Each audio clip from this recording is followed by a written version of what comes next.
जे इतर युगामध्ये दया नावाचं धर्माचं चरण होतं ते कलियुगामध्ये मोडले. आता माणसाकडे दया राहिली नाही. माणूस एवढा म्हणजे कठोर काळजाचा झालाय. कितीही वाईट दृश्य डोळ्यांनी पाहिलं तरीही माणसाला दया येत नाही.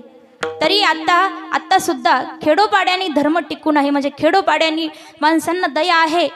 पण शहरामध्ये जा तुम्ही, पुणे मुंबई या ठिकाणी जा, मोठमोठ्या शहरामध्ये भर दुपारी रस्त्यावर खून होत आहेत तरी कोणी सोडवायला जात नाही. एवढा माणूस आता वरचेवर एवढा निर्दयी होत चालला. अहो संत बहिणाबाईंनी फार सुंदर वर्णन केलं माणसाबद्दल. अरे मानसा मानसा कधी होशील माणूस, अरे मानसा मानसा कधी होशील माणूस, लोभापायी गिर झाला माणसाचा तू कानूस. अरे मानसा मानसा तुझी नियत बेकार, अरे मानसा मानसा तुझी नियत बेकार, तुझ्या परिसर भर गोठ्यातल जनावर. अरे मानसा मानसा कधी होशील माणूस. खरंच माणूस असाच बिघडत चाललाय. माणसापेक्षा जनावर बरं. निदान जनावराला जीव लावला तर ते जनावर कधी बदलत नाही, इमानदारीनं आपल्यासोबत राहतं. पण माणूस एवढा बेईमान झालाय, बिघडलाय, दया राहिलीच नाही हो. उलट दुसऱ्याला फसवत आहेत. दुसरा संकटात आहे, स्वतःच्या फायद्यासाठी दुसऱ्याला फसवतात. जास्त नाही, आपल्या जवळच तुम्हाला उदाहरण सांगेल किती निर्दयी माणसं झाले.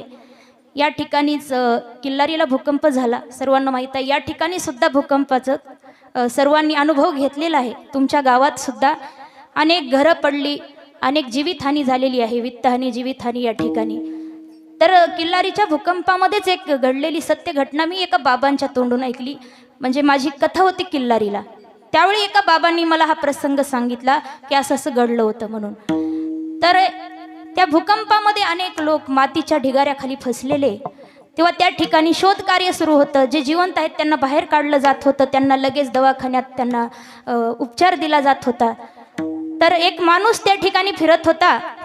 फिरत असताना एका मातीच्या ढिगाऱ्याखाली एक बाई त्या ठिकाणी फसलेली होती. तिच्या अंगावर खूप मोठा मातीचा ढिगारा, तिच्या अंगाला जागोजागी जखमा झालेल्या, खूप लागलेलं होतं, खूप त्रासात होती. आणि तिथून एक माणूस चाललेला होता. तिनं हाक मारली, ओ दादा, ओ दादा, कृपया मला इथून बाहेर काढा ना. तेव्हा त्या माणसानं पाहिलं, जवळ गेला, इकडे तिकडे पाहिलं तर आजूबाजूला कोणी माणसं नव्हते. ती बाई खूप विनंती करायला लागली, दादा मला बाहेर काढावं. तेव्हा त्या माणसाचं लक्ष गेलं, त्या बाईच्या हातामध्ये सोन्याच्या पाटल्या होत्या. त्याने पाहिलं, सोन्याच्या पाटल्या त्याला दिसल्या.